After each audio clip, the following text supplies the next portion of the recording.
Hello everybody, it's Friday already and time flies. Tina Kirkham and I been thinking about what I should share this week, and since the energies are all over with all the planetary stuff going on, lots of stuff going on this week, from solstice to blood moons to eclipse to lots of stuff.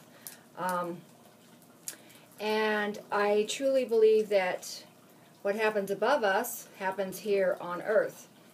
And I'm not an astrologer, but I've studied prophecy and I love all that kind of out there stuff. But I know that I follow my zodiac sign. I just thought I'd give you a little heads up on some stuff that's happening, what the difference is between the cards, and how the cards have a meaning for each sign. So we just went into Libra, which I'm a Libra, and I'm all about balance and love, and Venus is my planet, so romantic. I live in the imagination realm, but this week I feel like I've been floating because I work a lot with the air, so I have to ground myself a lot this week. And I suggest everybody ground themselves a lot this week and drink lots of water. So I'm going through a lot of transmutation, a lot of rebirth, a lot of relationship problems, a lot of job shifts, a lot of home shifts, and a lot of people feeling like they're victimized. And all I can tell you is use your intuition. You don't need to look outside yourself. You need to look inwards to within, because that's where your answers are. And whatever you've got stuffed down, you're still working on them, and some of that stuff has been stuffed down for a long time. So I just wanted to go over the cards. For a long time I was scared of cards because I had been LDS and gone through the temple, and you don't touch cards of any sort. You don't do any of that woo-woo stuff. And I knew that I really liked all of that stuff. Have a lot of lineage of that, and I thought, wow, I just feel like I want to pick up these oracle cards. And I picked up my first deck, which I suggest everybody get their first deck, is an angel deck or a fairy deck.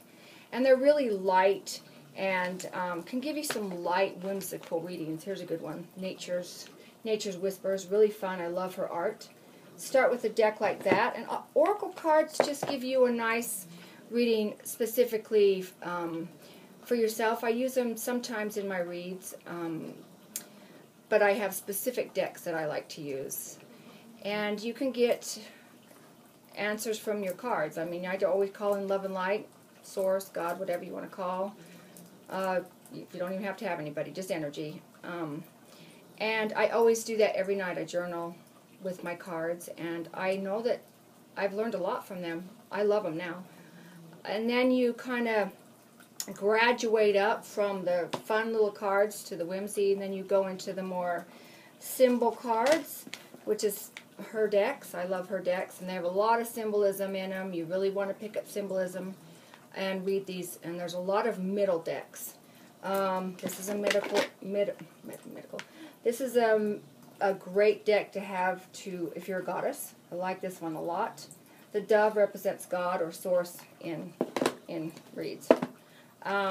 And then you go into the higher end decks, like these. I get a lot of energies of unicorn and mermaid and dolphin, and these you go into the higher resonating decks. This one's really high resonating. And then you go into the learning decks like this, Sacred Geometry. You learn a lot of stuff from these, I know that much. And then you can go into the Ascension cards, which some of the energies right now are really into that stuff. So I actually just choose whenever somebody comes in, how I feel about them. And so whether they're earthy or whether they're high resonating, I will pick a deck. I have a lot of fun with my cards. They have helped me tremendously. I journal every night from them. I pray still. I meditate and things like that. But I know how my source comes in, and I suggest everybody try to find how their source comes in right now, because that's the truth that you're trying to find, is who you are inward. You don't need anything outward right now. I know a lot of crap's happening. You don't need anything out there to fulfill you. it's right in here, and it needs to be worked on and cleared up. And I'm going through the same thing. So you could do medicine cards, which I love. I love power animals and medicine cards. You can have, there's even a children's deck. These are fun. These are really cute little cards to play with. Everybody, I suggest, will need this book, The Complete Encyclopedia of Angels, because when you're working with your guides, there's so many that try to come through. You want to research them and see who they are and what they bring, because they're all different energies and things like that. My favorite deck right now is Sacred Rebels. I love this deck. These are magical to me, Mother, Maiden, Crone. I love this deck. I resonate with this deck right now. And sometimes you don't resonate with certain decks. I just sold all my fairy and all my angel cards. Actually, I didn't sell them. I gave them away.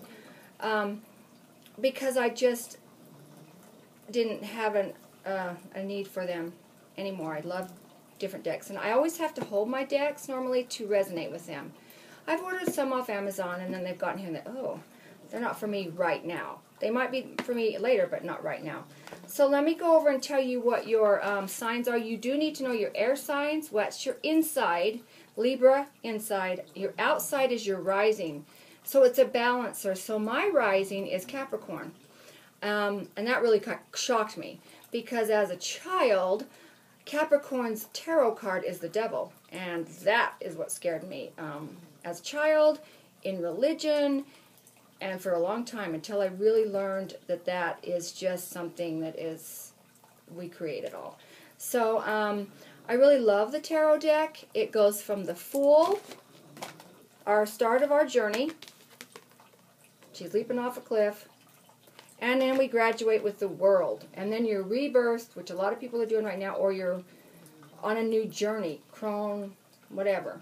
And then all the lessons in between, from Justice to Temperament to Chariot. They're all lessons. And then when you're done with those lessons, you just go on to something else, and it can happen in this lifetime very easily. So I'm going to tell you what your cards are, and you really need to find your sun sign, which is inside, your rising, which is outside, and they counterbalance each other. So use your rising as a balancer for what you're going through. Libras are going through a lot of stuff right now. It's in a lot of things. And it's all about balance and harmony right now. For the World, you see a lot of stuff like that trying on the news and stuff to balance the world out. So Aries is the Emperor card. Taurus is the High Priest. Gemini is the Lovers. They're always looking for their twin. Cancer is the Chariot. Leo is Strength. Virgo is the Hermit, which is my second favorite card, because I love to hermit, because when I hermit, I learn. Libra is Justice. Scorpio is Death, which is just rebirth. Sagittarius is Temperance. Capricorn is Devil. Aquarius is the Star card. And Pisces is the Moon card. And the whole thing of the tarot is, may I understand the nature of God in myself, God or Source, whatever you want to call it. And then you learn. I learned a lot from Oracle cards. I probably learned a lot from my cards than my books. I read a lot too. So use your zodiac sign, use your cards, journal, and get that truth up. And I just keep going over here. Something's telling me over here to go over here. I got a lot of cool decks over here. So I've got the Druid plants. I've learned a lot. I've got Earth Magic and things like that. Don't be afraid of the cards. They're just a tool. Readers don't really need cards, but I'm a visual person, so I love visuals. But you could just use them for yourself. And if you don't, and journal with them and just get some information. So I hope you guys are having a great week. We're going into some great stuff this weekend. September's been a really interesting month. And I wish you guys all a blessed weekend.